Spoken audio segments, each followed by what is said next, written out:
సత్సంగం సత్సంగం భగవంతుని లీలలు, సాధు సత్పురుషుల గాథలు, మహాత్ముల జీవిత గాథలు.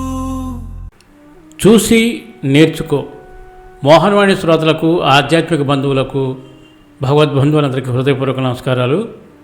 శ్రీ యలవతి శేఖర్రాజు గారు అందిస్తున్న సత్సంగ కథల్లో మరొక అద్భుతమైన కథను ఈరోజు మీకు వినిపిస్తున్నాను.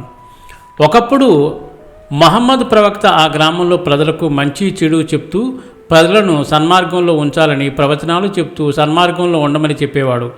అతనంటే నచ్చని కొందరు వ్యక్తులు అతని మీద ఏవో ఒకటి కల్పించి ఆ ప్రవక్త తన మాటల గారడీతో ఏవేవో చెప్తూ అందరినీ ఆకట్టుకుంటున్నాడు, అతని మాటలు నమ్మకండని చెప్పేవారు.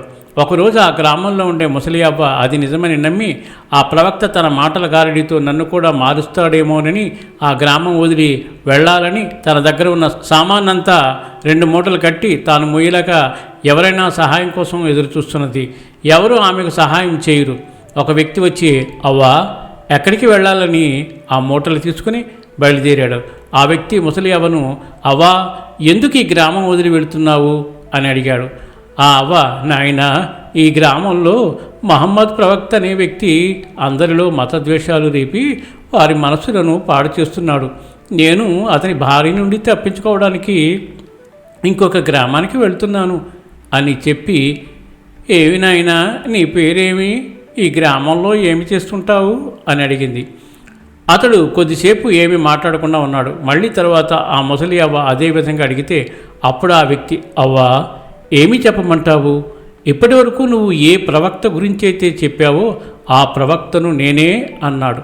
అప్పుడు ఆమె, అయ్యో నేను ఇరుగు పొరుగు మాటలు విని ఎంత పొరపాటు చేశానని తన తప్పు తెలుసుకుని అతనిని క్షమాపణ అడిగి తిరిగి మరలా గ్రామానికి వచ్చి నివసించసాగింది. ఏదైనా మనం చూసి తెలుసుకోవాలి కానీ ప్రక్కవారు చెప్పిన మాటను అంటిపెట్టుకోకూడదు. అద్భుతమైన నీతితో కూడిన కథ అందరికీ షేర్ చేస్తారు కదూ. సర్వేజన సుఖనుభవంతో, లోకా సమస్త సుఖనుభవంతో. ధన్యవాదాలు. స్వస్తి. భగవంతుని తత్వం తెలుసుకునే ప్రయత్నమే సత్సంగం. ఈ సత్సంగం వినండి, వినిపించండి, వింటూనే ఉండండి. సత్సంగం, ఈ సత్సంగం.